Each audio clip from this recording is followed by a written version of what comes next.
Yeah, hi. I'm here to redeem this Groupon that my mother-in-law got me to bathe in the living waters in the mines of Mandalore. Would you like to add on the package where you get attacked by a four-eyed ogre with a battle axe upon entering? Is that included in the Groupon? It will be an additional upcharge. I'm just gonna stop you right there. I'm not interested.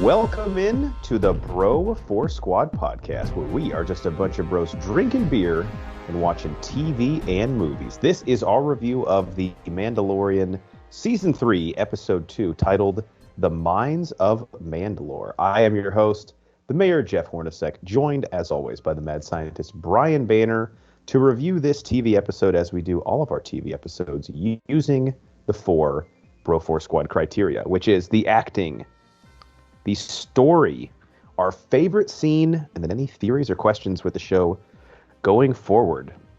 Brian, once again, episode 2, small cast. Definitely not an issue with that, though, at least for me. So we really had Pedro Pascal, Grogu, and then Bo-Katan, played by Katie Sackhoff. So good or bad, what stood out for you with the acting and cast in Season 3, Episode 2 of The Mandalorian? Katie Sackhoff as Bo-Katan Kryze is just fucking awesome.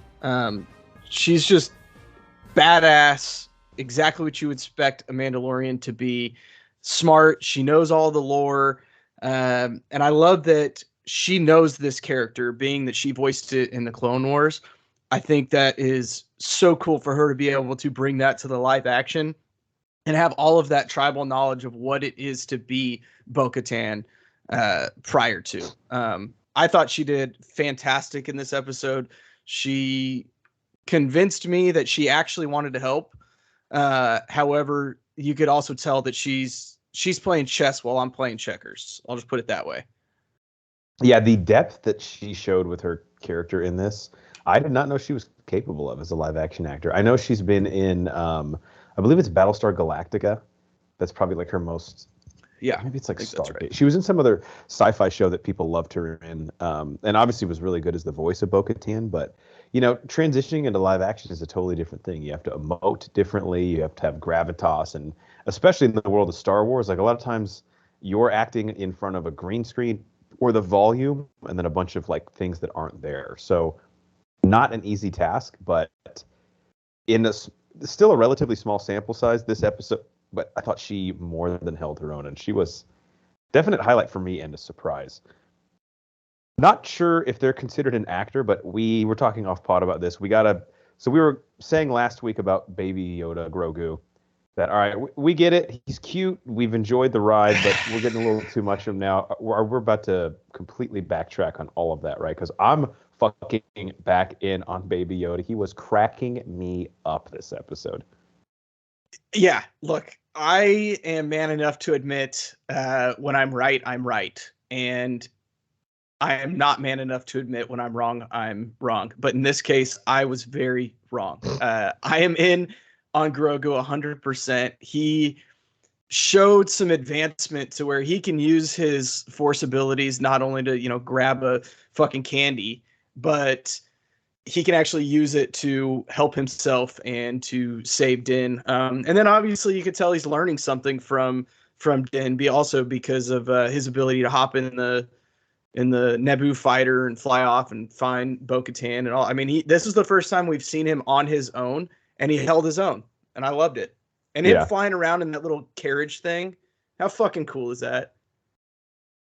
I mean, that's like, it's not going to be my best scene just because it was more just like made me laugh a lot. But when he goes from like the carriage thing and does a front flip into the Naboo starfighter, that was like just an incredible moment. The Yeah. visual of that and the way it looks, and just like his, I do like how practical he is because like he looks clunky like a puppet, and I fucking love that.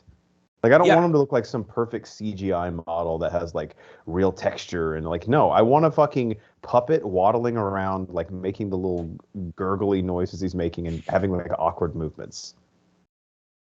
Which yeah. will be I cool. feel like him doing the front flip was not planned, and whoever No, was doing the CGI was like, "Dude, I'm doing this." Like going above the approval and just doing it, and it somehow stuck. I believe he had two front flips in this episode. He had one like when Din, I think, first got captured and he did something that was a little more acrobatic. The one right after that, where he was like running from the like dragon thing in his carriage, that was a total accident on his part. Yeah. I don't care what he says. All right, anything else on acting? You ready to move on to story? Now let's move on to story. All right, so the TV Time app has the plot synopsis of episode 2 from season 3 as the Mandalorian and Grogu explore the ruins of a destroyed planet. And obviously picking up from the end of season 1, they head to Mandalore to bathe in the mines so that Din can be redeemed for taking off his helmet. And not only do we get sort of the cool aesthetic of the decrepit and now, abandoned underbelly of Mandalore, but we also get the part that I'm probably most interested in, which is Bo-Katan with some sort of cryptic retelling of how her father lost power on Mandalore, and we don't know exactly how his life came to an end, but it seems like some fucked up stuff happened, and clearly she is carrying a lot of baggage from that has led her basically on the quest of the rest of her life. And I'm interested to see how that affects her relationship or her actions towards Din the rest of this season, because it clearly seems like she has some mission that we do not know about yet. Yeah, there's obviously ulterior motives for that. Just as a whole, I loved this episode. Might go on to say it's my favorite episode, top to bottom, maybe second only to the Ahsoka episode. Um, Obviously, it doesn't have any big twists and turns, but it was just a very well made episode. I was not expecting us to already be on Mandalore 2 episodes in. That surprised me. I don't know where they're going with this now. Um, I mean, technically, he did take a bath, right? I mean, he almost got eaten, but he still took a Right. bath. So I don't know where else we're going other than Bo-Katan is definitely going to double cross him at some point, right? I'm thinking that is the plan, but I'm also trying to find like the window of opportunity. Like, is she doing it solely because he has the dark saber and she wants to rule Mandalore, or is there some other reason that she would hold a grudge against Din? Like, is it possible that Din is related to, or his sect of the Mandalorians had something to do with her dad losing power and dying? I Because mean, maybe, to me, that but would be a that, better motivation than like, I just want that black lightsaber you have. yeah, I don't know. I mean, obviously we know he's a foundling, so it's not like his lineage, and obviously she's pretty big in just the lore of Mandalore. The lineage is a big thing. So, but I don't know. I mean, that's a very, very plausible theory. Yeah, so I wonder how are the foundlings viewed by the Mandalorians? Are they like, beneath them, or once you get accepted in and you basically, sign off on the creed and, have all your prerequisite courses, are you like accepted like everyone else? Yeah, I don't know. I don't know. I mean, it's probably like, yeah, I don't know. I got nothing. I was gonna try and come up with something witty, and it didn't come. I mean, I guess the last thing I'll say on story, and you and I mentioned this a little bit off pod, right now it seems very straightforward and really not that complex. Like, there's really not a lot of tension. It's Din, if he bathes in the waters, he gets forgiven, and then like, who's our antagonist? What's the conflict that we have with our heroes? And to be honest, I'm fine with it right now. Like, maybe it's because it's early on in the season and I feel like there's enough plot threads that they can pull on if they want to, just with Bo-Katan, but there's not much plot so far, and I'm kind of okay with it. Yeah, I agree with that. I think as long as they keep making good episodes, individual episodes, I think that the through line should be there. I vaguely remember having similar thoughts in the second season, but also that may have been in Boba Fett. I don't know. That I'm still pissed off about that. I Yeah. don't know. Like And I'm had trouble separating the two. last thing is, we do know that Ahsoka is in this season. I'm not sure how much, but so somehow that will have to play a factor. in the Yeah. developments. All right, best scene. What was your favorite scene?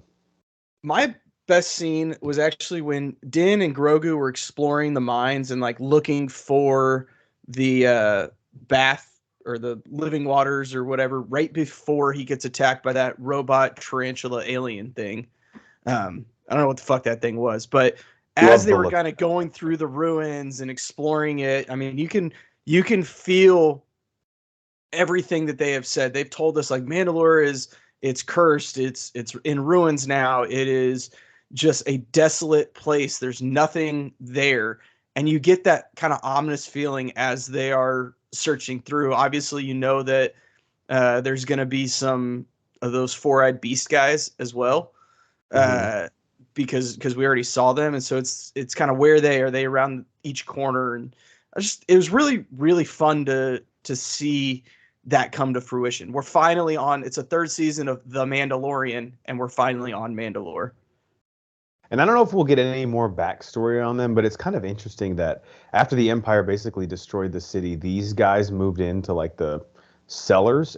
So like, are they just like creatures that are spawned as a result of like all that the magnetic energy there, or are they basically like squatters who like know Mandalore is abandoned, and so they show up and just start like living in the downstairs? Yeah, that's I don't know. My favorite scene was actually one of the slower scenes in the episode, but I just found it so interesting. And it was just what we were talking about earlier when Bo-Katan was basically escorting Din to the living waters and giving him sort of the reason why she has such a bad taste in her mouth about how Mandalore kind of fell from prominence and then her family's connection to it. And I couldn't really tell, but this is a testament to Katie Sackhoff's performance, if she like hates the fact that she's royalty or if she doesn't mind that at all, just hates the fact that her family got fucked over. I couldn't tell really which it was. Could you? No, I couldn't. And again, that's a testament to her having so much history with the character and really knowing her own motivations. I also couldn't tell if she was just fucking with him and like, hey, I'm gonna lead you down this path so I can double cross you later. Because I don't think it's a secret she wants the dark saber. So is she sort of baiting him and moving the chess pieces around so that she will be successful in getting the dark saber? That was again, or is she actually his ally and wants what's best for him? Yeah, and speaking of like the cat and mouse game they're playing, I also couldn't tell when Din said your father sounded like a great man. I wish I could have met him. Was he just fucking with her also, or did he really mean that? I I I think he really meant it. I think that Okay. the way he is very cut and dry, black and white, being following the Mandalorian creed, not taking off his helmet and everything that he's like that's how he was raised.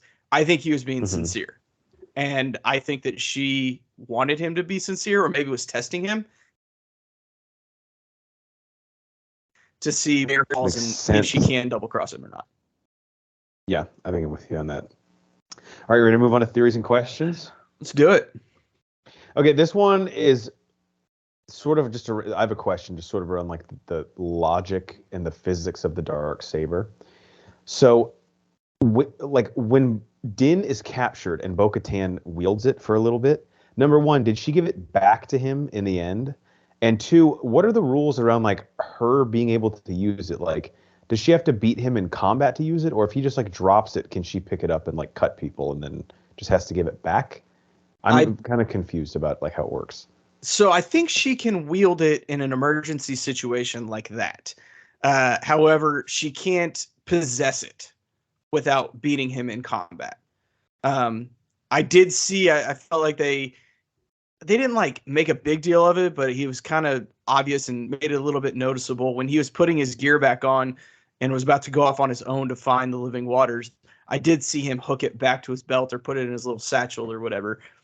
So I do know Din does have it back. And obviously you can tell Bo-Katan at one point did wield it just because of her superior skills with it. I mean, she Right. was just a fucking badass, right? And how does it work where it's like too heavy for you to wield? There's like it like senses something in you, right? And like won't let you.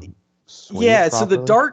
the dark saber, just a little bit of background, and I'm like 70% sure I'm right on this, is it was originally crafted by a Mandalorian who was also a Jedi. And so I think Badass it's harder. combination.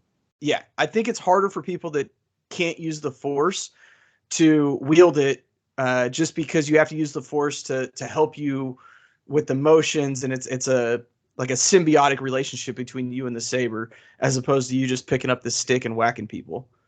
Right. Okay, that makes sense. Because that, if I'm interpreting that what happened in the episode correctly, Din even had some issues whipping it out, right? He had some Yeah, performance issues when he was trying to fight the. Okay, I mean, it happens to the best of us. He's getting up there in age. for sure. Didn't eat enough protein this week, so Yeah. that's what happens. All right, what else you got? Darius All right. questions. So when Din goes into the living waters, there's that little water beast. I think they called it a mythosaur. That's what, excuse me, Bo-Katan was talking about as they were walking up to it. Did that get tamed by the first Mandalorian? And I'm gonna call bullshit because that thing was mean as fuck. Yeah, I'm still kind of confused about how she got him away from it. Did it like let him go when it saw who she was, or did she have to actually do something to like fight it off? Again, it was tough to tell. I'm not sure. Everything was filmed in this episode, which I guess is a minor for me or a knockoff for me. It was very, very dark and hard to see, Yes, which I know that's what they very were going poorly. for, and mission successful. I'm just not a big fan of that. I like to know what's going on. Yeah, I'm also wondering, like, does that count as him bathing in the waters? Like, is he good? Or is there like a whole ritual thing? Does he have to like drop a bath bomb in I was and just like about to all? say, I don't think he used soap, so I think that was just a rinse off. That wasn't an actual bath. It's just a quick refresher. We don't have to Yeah, use soap every time. yeah. It's just I just needed to wake up in the morning. Yeah. Well, this episode ends like still on Mandalore, so I'm assuming like it almost seemed like a weird time to cut the episode, but I know because of length, like they want to do that. But I'm assuming we'll pick. I mean, unless you do some weird time jump thing, we'll pick right back up there for episode 3, which will be. Yeah, either that or we're gonna end up back on Tatooine and seeing what's going on with Boba Fett, because I don't know, that's what they did with his show. Oh God, I totally forgot Amy Sedaris was in this episode, and I don't like I know you Clamato, don't, so but as much as you don't like her, and as annoying as she may be, she's actually been a pretty good character, a nice little glue to get us from one point to another, right? yeah, she has grown on me a little bit, but it's just very try hard and unfunny to me. But the pit droids I love with her. I don't know. Everything. Her reselling the parts to a guy that she had Jawas steal off the ship. That's pretty. I mean, that's just good business. Yeah, that's true. That's just being savvy. Yeah. What else you got? So I'm gonna double down on what I said last week, and I still think Din is training Grogu to take the Creed and become a Mandalorian.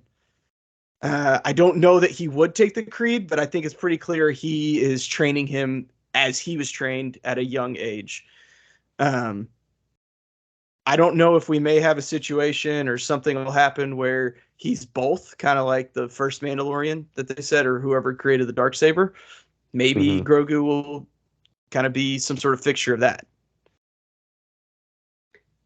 Yeah, Grogu's fate. I'm not going to bring this up every episode, but when do we find out about it? Because for him to not be in the original trilogy, obviously there has to be some, or excuse me, the sequel trilogy. Obviously, there has to be some serious explaining. I have a theory on that too. I think he is with Ezra and Ahsoka in like that weird force. There's like the weird force place that they go to in at the end of Rebels, and that's where we last have seen Ezra.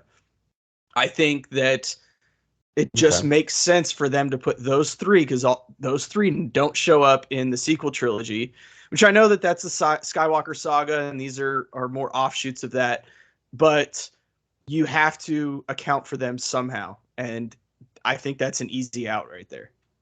Right. Okay. Got one more I question only for you. had. You go first. Yeah, go for it. Well, Uh, mine is kind of the overarching question okay. that I have now after this, and it's what was Bo-Katan's motivation to leave and go help Din? Because she doesn't want to go with him initially on his mission.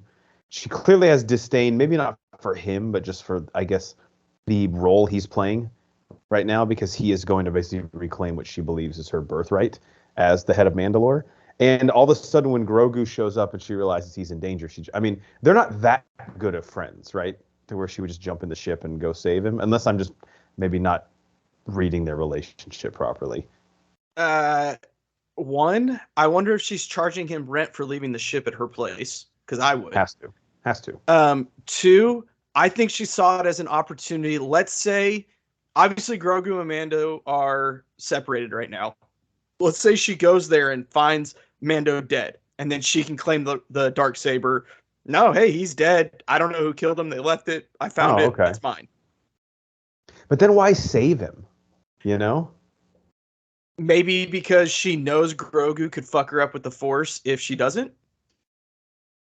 Possibly. Because she does have experience with Jedi, right? We know that from Clone Wars. Right.